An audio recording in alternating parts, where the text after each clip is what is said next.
Baik. Eh, dari 7 orang itu malah ini ada tambah lagi nih. Ya, Hari kemarin ada yang masuk lagi.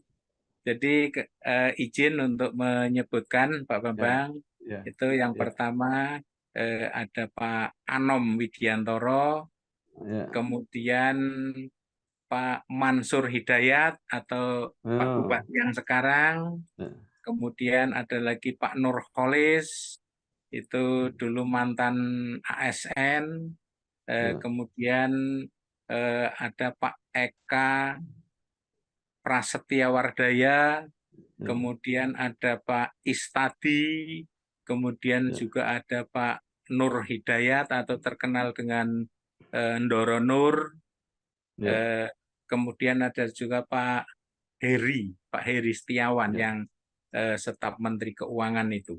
ya, Nah ini kemarin ya, hari kemarin datang juga silaturahmi menyampaikan maksud tujuannya untuk turut berkompetisi di pilkada yang ya, akan datang ini, yaitu Bapak ya. Imam Sugianto. Itu Hmm.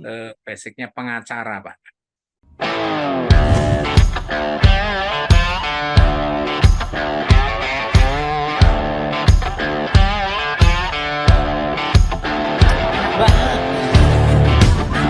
Cipol, minuman asli Pemalang, hilangkan dahagamu, rasakan kesegarannya.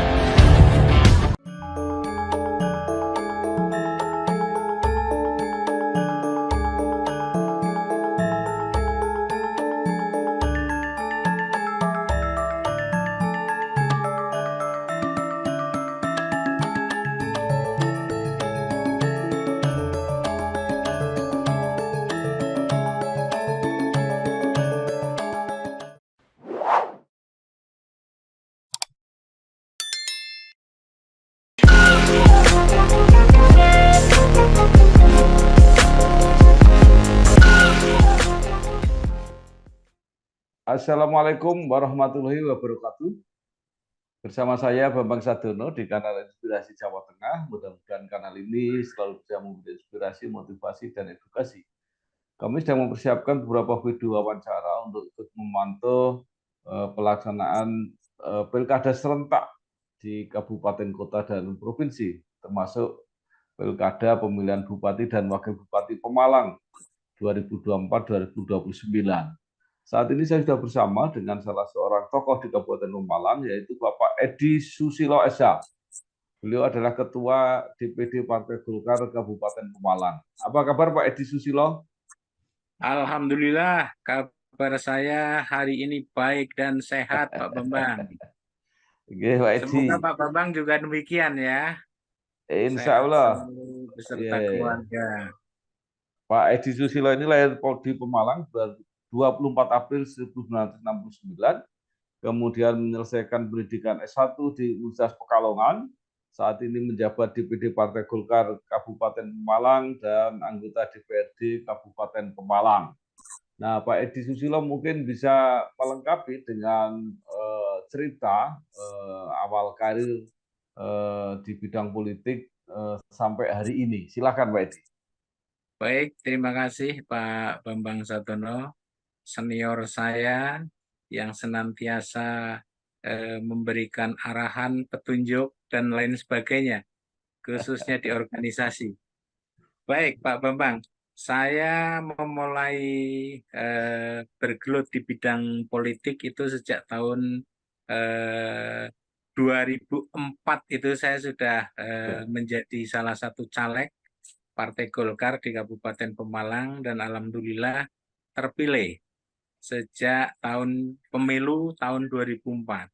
Kemudian ya, dilanjutkan pada pemilu tahun 2009, kemudian dilanjutkan lagi di tahun 2014 sampai ya, pada akhirnya pada tahun 2019. Sampai sekarang masih menyelesaikan periodisasi ya, jabatan di DPRD Kabupaten Pemalang sampai ya, nanti Oktober. ya. Begitu Pak Bambang. Baik, Pak Edi, mungkin bisa diceritakan hasil Pileg 2024 untuk Partai Golkar Kabupaten Pemalang dan proyeksinya pada pilkada, apa yang akan dilakukan Partai Golkar Pemalang?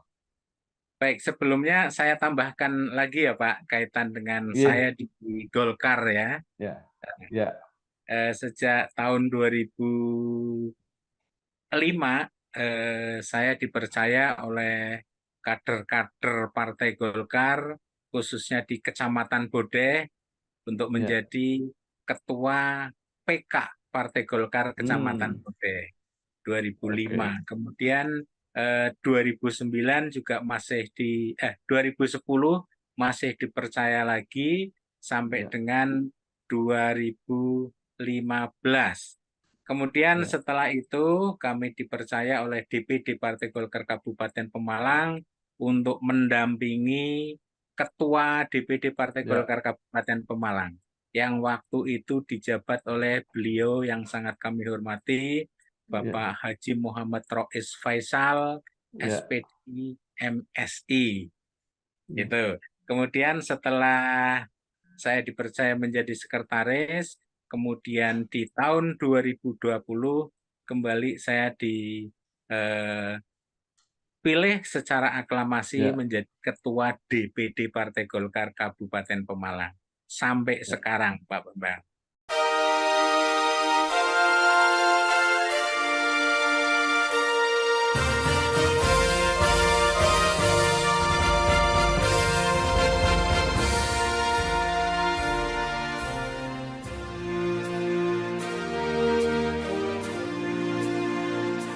Baik.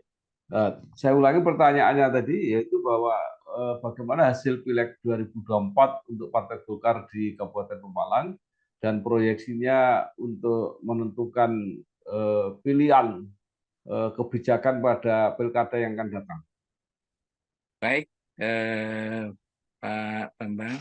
Untuk hasil Pileg di Hmm. Kabupaten Pemalang, alhamdulillah tahun 2024 ini Partai Golkar mengalami kenaikan, baik Hmm. kenaikan jumlah suara maupun kenaikan jumlah kursi yang Ya. pada tahun 2019 itu di Kabupaten Pemalang perolehan suaranya sekitar tepatnya 79.357. Untuk 2024 ini bertambah 31.910 sehingga Ya. perolehannya menjadi 111.267 suara untuk Partai Golkar Ya. di seluruh Kabupaten Ya. Pemalang atau naik 40%, Pak Bambang. Ya. Kemudian untuk kursinya bertambah yang semula 2019 6 kursi, di 2024 ini menjadi 7 kursi. Baik. Dengan modal 7 kursi, apa yang akan dilakukan di dalam pilkada? Pasti harus koalisi. Nah, Ya, apakah penjajakan koalisi sudah dilakukan? Kemudian mengenai calon, apakah dipersiapkan dari internal atau juga akan mendukung calon dari luar partai? baik. Terima kasih Pak Bambang. Untuk menghadapi pilkada, kami Ya, sadar betul bahwa dengan ya, kursi yang hanya 7 ini tentu belum bisa untuk mengusung sendiri. Oleh ya, karena itu, kami sudah melakukan persiapan-persiapan untuk menghadapi pilkada serentak nanti di bulan November tahun ini. Di ya, antaranya, kita sudah mengadakan komunikasi-komunikasi politik, silaturahmi politik dengan partai lain. Sehingga apabila memungkinkan nanti bisa ditindaklanjuti untuk bersama-sama mengusung bakal calon bupati atau wakil bupati. Nah, Pak Edi, kita lanjutkan. Apakah Golkar juga mempersiapkan calon-calon internal yang dipersiapkan untuk menjadi calon bupati atau wakil bupati, atau hanya akan mendukung calon dari luar partai? Baik, terima kasih Pak Bambang. Di Partai Golkar ini sudah banyak yang datang bersilaturahmi Ya, sekaligus menyampaikan keinginannya untuk bersama-sama dengan Partai Golkar bisa mencalonkan menjadi calon bupati ataupun calon wakil bupati. Tidak kurang dari 7 orang ini Pak yang sudah hadir di DPD Partai Golkar menyampaikan maksud dan tujuannya kaitannya dengan pilkada yang nanti akan kita laksanakan. Ya, baik. 7 orang mungkin kalau bisa disebutkan, dan mana yang dari internal Partai Golkar dan mana yang dari luar, Pak? Baik, dari 7 orang itu malah ini ada tambah lagi nih. Hari kemarin ada yang masuk lagi. Jadi izin untuk menyebutkan Pak Bambang, itu yang pertama ada Pak Anom Widiantoro, kemudian Pak Mansur Hidayat atau Pak Bupati yang sekarang, kemudian ada lagi Pak Nurholis, itu dulu mantan ASN, kemudian ada Pak Eka Prasetyawardaya, kemudian ada Pak Istadi, kemudian juga ada Pak Nur Hidayat atau terkenal dengan Ndoro Nur, kemudian ada juga Pak Heri Setiawan yang staf Menteri Keuangan itu.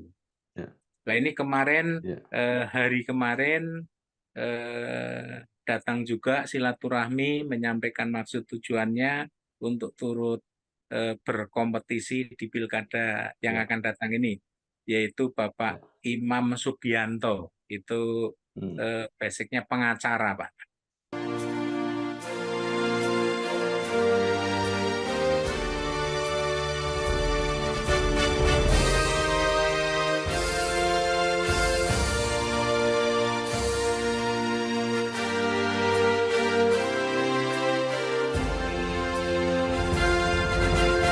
Baik, Pak Edi. Nah, Pak Edi sendiri sebagai ketua partai seperti apa? Mempersiapkan diri untuk menjadi calon atau tidak? Ya, saya begini Pak, untuk kaitan dengan calon atau bakal calon kepala daerah untuk saat ini saya belum berpikir untuk itu Pak. Masih lihat situasi, masih lihat kondisi dan perkembangan yang mungkin nanti akan kita hadapi bersama-sama. Sementara ini saya sebagai Ketua Komisi A DPRD Kabupaten Pemalang yang membidangi pemerintahan, tentu banyak sekali pengalaman-pengalaman baik yang saya ikut terlibat secara langsung maupun yang bisa kami lihat dari sisi legislatif, Pak. Ya, baik. Nah, dari 7 atau bahkan dari 8 calon tadi, bagaimana nanti Golkar akan memilih yang akan didukung? Ya, kewajiban kami di tingkat kabupaten ini mempersiapkan, Pak. Nanti nama-nama itu akan kami sodorkan ke DPD 1 atau tingkat provinsi dan ke tingkat pusat atau DPP. Jadi nanti untuk langkah selanjutnya dari DPP yang akan mengolah, memproses, dan pada akhirnya akan memilih siapa yang nanti akan diberikan rekomendasi untuk di Kabupaten Pemalang. Ya, baik. Partai Golkar biasanya atau sebelumnya itu sudah memberikan tugas kepada apakah itu kader atau itu tokoh untuk mempersiapkan diri mencalonkan di daerah tertentu. Nah, untuk Kabupaten Pemalang siapa yang mendapat mandat atau dapat tugas dari DPP Golkar, Pak Edi?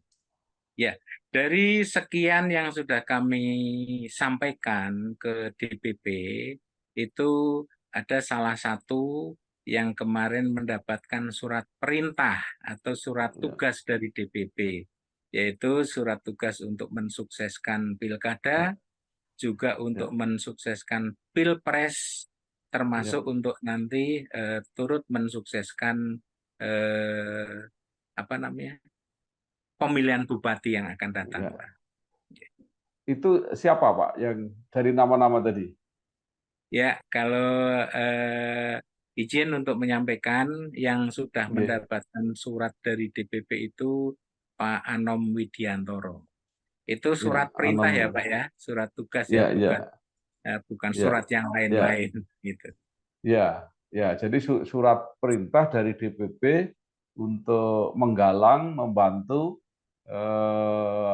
mulai dari kegiatan pileg, pilpres sampai persiapan pilkada. Seperti itu, nggih, Pak. Jadi Ya, Pak ya, Anom Widiantoro, Pak Edi ya. Ya. Baik. ya. Nah, dengan banyaknya yang berminat untuk menjadi calon bupati itu, kira-kira bisa terbentuk berapa pasangan calon nanti yang akhirnya akan maju ke pemilihan, Pak Edi? Ya. Kalau menurut pengamatan saya, ini di Kabupaten Pemalang ini memungkinkan untuk bisa terjadi atau bisa mengusung calon bupati wakil bupati bisa sampai 4 pasang, Pak. Akan tetapi Wah, ya, ya, Pak. potensi yang kami lihat sampai Ya, saat ini mungkin nanti yang siap atau yang memungkinkan untuk bisa ya, berkompetisi paling ya 2 pasang ya. atau maksimal Oh, 3 pasang. Begitu, ya. Pak. Kalau yang bisa mencalonkan sendiri hanya PDIP, Pak? Di Kabupaten Pemalang ada 2 partai, Pak, yang bisa Dua. mencalonkan sendiri. Iya, ya. Yang pertama PDIP dengan 12 kursi, Ya, kemudian yang kedua PKB dengan 11 ya. kursi. Kalau melihat ini minimal akan terjadi dua pasang. Eh, Partai Golkar cenderung ke koalisi yang mana? Iya, Pak. Jadi sebelum ini memang kami mendapatkan arahan dari Ketua Ya, Umum Partai Golkar, Pak Airlangga Hartarto, kaitan dengan menghadapi Pilkada serentak ini, koalisi yang prioritas adalah koalisi Presiden kemarin, Pak.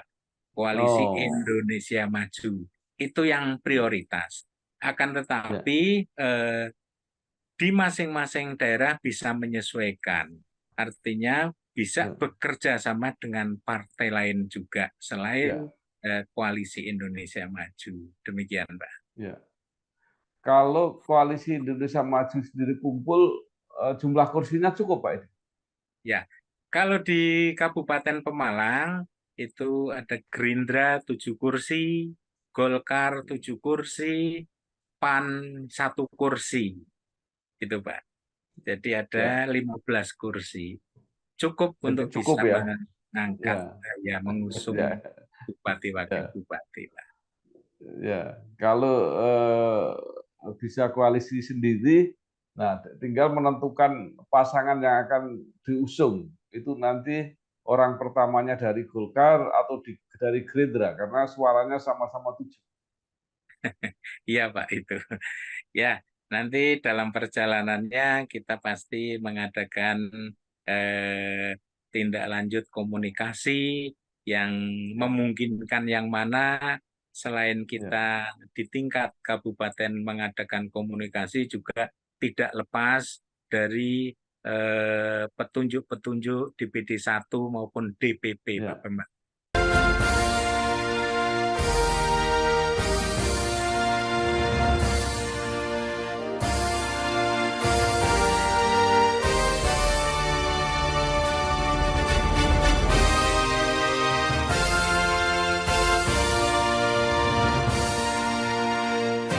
Ya, baik. Nah, Pak Edi, soal orang gambaran sudah ada, gambaran koalisinya sudah ada, prioritasnya koalisi Indonesia Maju, orangnya sudah ada yang mendapat penugasan dari DPP Golkar, walaupun nanti mungkin masih bisa disesuaikan. Nah, kira-kira menurut Pak Edi apa yang akan diperjuangkan atau disarankan oleh Partai Golkar untuk diperjuangkan oleh bupati yang akan datang? Baik, Pak Bambang, saya tambahkan lagi, selain Ya, kami sudah mengadakan silaturahmi atau komunikasi politik dengan partai lain, utamanya Koalisi Indonesia Maju. Kami juga sudah mengadakan silaturahmi politik ke partai yang di luar Koalisi Indonesia Maju, Pak. Dan rata-rata dari mereka responnya cukup positif untuk nanti bisa bersama-sama dengan Partai Golkar. Kaitan dengan ke depan untuk Bupati Pemalang, memang menurut saya pribadi memang masih banyak yang harus dikerjakan untuk lebih memajukan Kabupaten Pemalang, Pak. Baik dari sisi penataan birokrasi maupun penggalian potensi-potensi yang ada di wilayah Kabupaten Pemalang, apakah itu potensi sumber daya alam, sumber daya manusia, maupun sumber daya lain yang nantinya bisa mendongkrak perekonomian di Kabupaten Pemalang, Pak. Jadi menurut Pak Edi yang sudah cukup lama ya jadi anggota DPRD Pemalang, potensi ekonomi apa sebenarnya yang bisa dorong di Kabupaten Pemalang ini, Pak Edi? Baik, Pak Bambang. Potensi sumber daya alam di Pemalang ini apabila digali secara maksimal, menurut beberapa penelitian ini cukup banyak, Pak. Kandungan mineral, kandungan logam yang ada di Kabupaten Pemalang, di daerah selatan, di daerah seputar Gunung Mendelem, dan lain sebagainya, itu cukup besar apabila kita berdayakan. Selain itu, kami berpendapat bahwa potensi lain yang bisa mendongkrak Pemalang, Pak, itu diantaranya sumber daya di bidang pertanian. Kemudian kita kan di Kabupaten Pemalang ini punya penghasilan dari hasil bumi ini seperti nanas, mangga, dan lain sebagainya. Nah, selain itu, kami juga ingin mendorong, Pak, untuk potensi wisata di Kabupaten Pemalang juga bisa dikembangkan.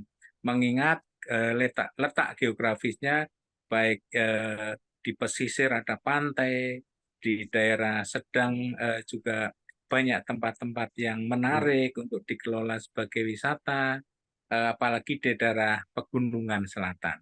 Bisa dikembangkan untuk itu, Pak. Ya, baik. Nah, terakhir yang kan kami tanyakan begini, itu nanti pilkada kan serentak, ada pilkada kabupaten, ada pilkada gubernur. Ya, apa saran dari Partai Golkar Pemalang? Karena kalau calon antara provinsi dan kabupaten itu koalisinya tidak linear, itu pasti agak repot untuk memperjuangkannya. Gimana, Pak? Ini yang sampai saat ini juga menjadi salah satu pemikiran untuk ke depan. Tentu kami tidak akan lepas dari petunjuk-petunjuk dari DPD Partai Golkar tingkat provinsi maupun DPP. Yang pasti untuk memilih pemimpin, kami menghimbau kepada seluruh warga masyarakat, khususnya warga masyarakat Kabupaten Pemalang, ya milih pimpinan atau pemimpin. Itu ya yang pertama harus cerdas, Pak. Yang kedua harus komunikatif, bisa berkomunikasi utamanya dengan pimpinan dan warga masyarakatnya. Kemudian yang ketiga harus amanah. Kemudian yang keempat harus punya akhlak yang mulia. Itu menurut saya pimpinan yang masa depan yang harus kita perjuangkan agar bisa membangun khususnya lebih baik untuk Kabupaten. Baik. Terima kasih sekali Bapak Edi Susilo, Ketua DPD Partai Golkar Kabupaten Pemalang. Apa yang sudah disampaikan mudah-mudahan membantu masyarakat Pemalang untuk melaksanakan pemilihan dan akhirnya bisa mendapatkan pemimpin yang memang cocok ke depan untuk Amin. menyelesaikan Amin. Amin. persoalan-persoalan yang Yes. dihadapi Pemalang. Sekali Baik. lagi terima kasih Pak Edi, sukses Baik. terus. Baik, terima Ya, kasih sama-sama Pak Bambang, ya, senior ya, saya. Salam hormat, terima salam kasih. sehat selalu. Ya, terima kasih. Wassalamualaikum warahmatullahi Baik. wabarakatuh. Waalaikumsalam warahmatullahi wabarakatuh.